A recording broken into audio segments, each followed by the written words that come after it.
بسم اللہ الرحمن الرحیم، الصلاۃ والسلام علیک یا سیدی یا رسول اللہ وعلی آلک و صحابک یا سیدی یا حبیب اللہ۔ آج اس مختصر ویڈیو پیغام میں جو بات عرض کرنا چاہ رہا ہوں وہ بڑی عام ہے کہ ہم مسلمان ہیں اور ہم اللہ وحدہ لا شریک کے ماننے والے، نبی آخر الزمان صلی اللہ تعالی علیہ وسلم کی نبوت و رسالت کے ماننے والے ہیں الحمدللہ۔ اور ہماری امت کو امت مسلمہ، اس امت کو امت مسلمہ کہا جاتا ہے۔ لیکن دور حاضر میں اگر ہم دیکھیں تو ہماری دین سے رغبت، اسلام سے محبت اور شریعت کی پیروی ایک واجبی سی نظر آتی ہے، اور ہمارا معاشرہ ایک اپنے نفس و خواہشات اور اپنی تمنائیں اور اپنی آرزویں ان کی پیروی میں نظر آتا ہے۔ ہم یہ کوشش نہیں کرتے کہ ہمیں ہمارا دین کیا کہہ رہا ہے، بلکہ ہم یہ کہتے ہیں کہ ہمارے دین کا جو حکم ہے وہ دین کا حکم بھی ہمارے نفس اور ہماری خواہش کے مطابق ہونا چاہیے۔ اور یہی وجہ ہے کہ آج ہم دین سے دور ہوتے چلے جا رہے ہیں، ہماری نسلیں بلا روی کا شکار ہوتی چلی جا رہی ہیں، ہماری زندگی کا سارا زور دنیا کے رسم و رواج، ہماری زندگی کا سارا زور اپنی خواہشات اور اپنے نفس کی ماننے پہ لگ رہا ہے۔ مثلا ایک طرف ہمیں قرآن کہہ رہا ہے بار بار کہ لوگوں 5 وقت کی نماز قائم کرو، نماز قائم کرو، نماز قائم کرو، اور اگر تم صاحب استطاعت ہو تو سال کے بعد زکوٰۃ ادا کرو، غرباء مساکینوں کا حق نکالو۔ کتنے ہیں وہ لوگ جو اس طرف جاتے ہیں، لیکن دوسری طرف ہماری حالت یہ ہے کہ ہم رسم و رواج میں اس قدر الجھ گئے کہ ہم کہتے ہیں کہ ختم بڑے سے بڑا پڑھا لیں، 11ویں شریف بڑی سے بڑی دے لیں، بڑے سے بڑا جلسہ کروا لیں، لیکن نماز و زکوٰۃ کی طرف ہمیں نہ آنا پڑے۔ یہی صورتحال ہماری مزارات کے حوالے سے بھی بن چکی ہے کہ آج ہم اپنے گھر میں بیٹھ کر قرآن مجید کی تلاوت نہیں کریں گے، ترجمے کے ساتھ قرآن کو نہیں پڑھیں گے، دین کے احکامات نہیں سیکھیں گے، اور وہ چیزیں جن کا دین سے تعلق ہی نہیں ہے۔ مثلا بڑے اہتمام کے ساتھ آج بھی ہمارے لوگ جمعرات کو یا شب بارات ہو یا اس طرح کی کوئی رات ہو تو بڑے اہتمام کے ساتھ لوگ اگربتیاں اٹھا کر قبرستان چلے جاتے ہیں۔ بھئی کیا کرنے جا رہے ہو قبرستان؟ اگربتیاں کیوں لگا رہے ہو جا کر؟ حالانکہ ابو داؤد شریف، جامع ترمذی شریف، سنن نسائی شریف کے اندر میرے آقا علیہ الصلوۃ والسلام نے تو قبر کے اوپر چراغ لے کر، قبرستان میں چراغ لے کر جانے والوں پہ لعنت فرمائی ہے۔ کیوں لے کے جا رہے ہو قبرستان میں یہ اگربتیاں؟ کیا فائدہ ہوگا قبرستان جا کر اگربتی جلانے کا؟ بھائی قبروں کی زیارت کا مقصد تھا، اور مقصد یہ تھا کہ تمہیں آخرت یاد آئے، تمہیں اپنی موت یاد آئے، اور آج ہم اپنی موت بلا بیٹھے ہیں۔ کہیں پہ دیکھو تو مزارات پہ طواف کیے جا رہے ہیں، کہیں پہ دیکھو تو مزارات کے گرد چکر کاٹے جا رہے ہیں، کہیں پہ دیکھو تو مزارات کو سجدے کیے جا رہے ہیں، کہیں پہ اگربتیاں قبرستانوں میں جلائی جا رہی ہیں، کہیں پہ دیے اور چراغ جلائے جا رہے ہیں۔ بھئی یہ سارا کچھ کیوں کیا جا رہا ہے جب اسلام ان چیزوں کی اجازت نہیں دیتا؟ یاد رکھیں، یہ بات میں برسبیل تذکرہ یہ بات آ گئی تو میں کیا دینا چاہتا ہوں کہ سیدی اعلیٰ حضرت رحمت اللہ تعالی علیہ نے، محدث بریلوی نے بڑے واضح لفظوں میں فرمایا کہ قبر کا طواف بالاتفاق حرام ہے، ناجائز ہے، قبر کو سجدہ حرام ہے، اس کا طواف بالاتفاق ناجائز ہے، اور اس کو سجدہ،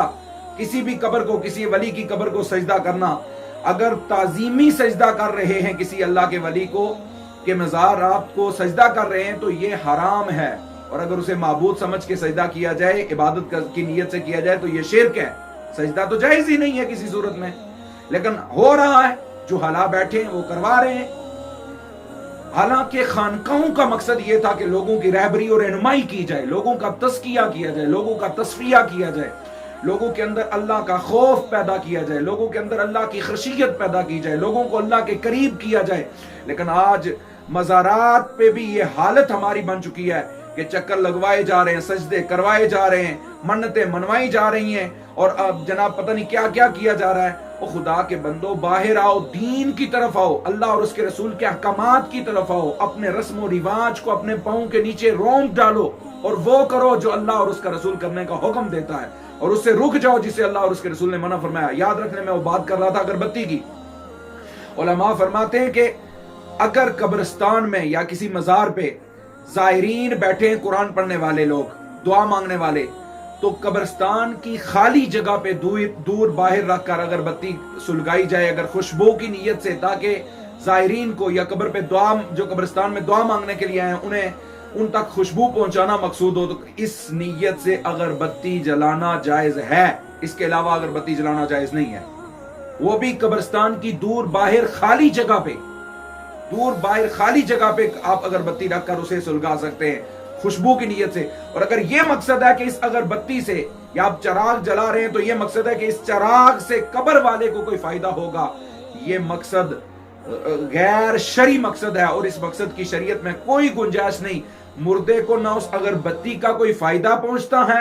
اور نہ ہی مردے کو کسی چراغ کا فائدہ پہنچتا ہے۔ اگر زندگی اس مرنے والے نے اللہ اور اس کے رسول کی اطاعت و اتباع میں گزاری تو آپ کے چراغ قبر میں جلانے کی، قبروں پہ جا کر چراغ جلانے کی ضرورت نہیں ہے، اس کی قبر ویسے ہی بکا نور بنی ہوئی ہوگی۔ اور اگر اس نے دنیا میں اللہ کی نافرمانی کی ہے، اللہ کی نافرمانی میں وقت گزارا، اور آج قبروں پہ آج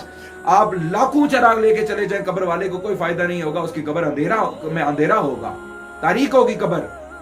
تو اب آپ ذی وقار بتانا یہ چاہ رہا ہوں کہ اگر زائرین دعا مانگنے والے ہیں اور کوئی مزار ہے اور وہاں زائرین آتے ہیں، قرآن بیٹھ کے پڑھتے ہیں، تو چراغ کی روشنی کی ضرورت ہے، تو وہاں اس نیت سے کہ لوگ بیٹھیں گے قرآن پڑھیں گے، چراغ جلانا جائز ہے اور چراغ جلا سکتے ہیں آپ۔ اور اگربتی انہیں تاکہ زائرین کو خوشبو پہنچانا مقصود ہو تو جائز ہے۔ سیدی اعلیٰ حضرت نے فتاوی رضویہ میں لکھا ہے اور فرمایا کہ اس کے علاوہ مردے کو اس کا کوئی فائدہ پہنچتا ہے اس نیت سے اگر جلایا جائے تو یہ فضول خرچی ہے، یہ اسراف ہے۔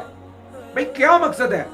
آپ یہ نہ کریں کہ اگربتیاں اٹھا کے جائیں، چراغ اٹھا کے جائیں، آپ سورہ یاسین اٹھا کے پڑھیں وہاں بیٹھ کر، آپ قرآن مجید کی تلاوت کریں، آپ سورہ فاتحہ پڑھیں، آپ سورہ اخلاص پڑھیں۔ امام جلال الدین سیوطی نے نقل کیا، فرماتے ہیں کہ جو بندہ قبرستان میں 11 بار سورہ اخلاص پڑھ کے میت قبر والوں کے لیے دعا کرتا ہے، تو جتنے قبرستان میں قبریں ہوتی ہیں رب ذوالجلال ان قبروں کے برابر اس سورہ اخلاص پڑھنے والے کو بھی اس کا اجر عطا فرماتا ہے، اور اس کی سورہ اخلاص پڑھنے کی وجہ سے رب لم یزل قبرستان والوں کی بھی مغفرت فرما دیتا ہے۔ ان چیزوں کا مقصد ہے، ان چیزوں کا فائدہ ہے، یہ کریں۔ تو آج بتانا یہ چاہ رہا تھا، جو پیغام میں دینا چاہ رہا ہوں وہ یہ کہ خدا کے لیے ہمیں دین سیکھنا چاہیے، تاکہ ہمیں پتا چلے ہم بعض حرام کاموں کو جائز سمجھ کے کر رہے ہوتے ہیں اور گناہ خرید رہے ہوتے ہیں، ناجائز کام ہوتے ہیں اور ہم جائز سمجھ کے کر رہے ہوتے ہیں اور گناہ خرید رہے ہوتے ہیں۔ تو لہٰذا ہمیں سیکھنا چاہیے دین کے کیا ناجائز ہے، کیا جائز ہے، کیا حلال ہے، کیا حرام ہے، کیا سنت ہے، کیا فرض ہے، کیا واجب ہے، اور کیا جائز ہے اور کیا نہیں جائز۔ جب ہم سیکھیں گے دین، اور جب ہم دین سیکھیں گے نہیں، اپنی مرضی سے، اپنی خواہش اور اپنے نفس سے کریں گے، تو پھر ایسا ہی ہوگا، پھر غلط ہوگا۔ پھر جب ہم سے غلط ہوگا تو ہمیں ثواب کے بجائے گناہ ملے گا۔ لہٰذا میں عرض یہ کرنا چاہ رہا ہوں اپنے دوستوں سے کہ دین سیکھیں۔ آج دین سیکھنا کوئی مشکل نہیں رہا ہے، ہر گھر گھر دین کا پیغام پہنچائیں، اپنی نسلوں کو دین سکھائیں، تاکہ ہماری نسلیں دین پر عمل کر کے دنیا اور آخرت میں کامیابی حاصل کر سکیں۔ وما علینا الا البلاغ۔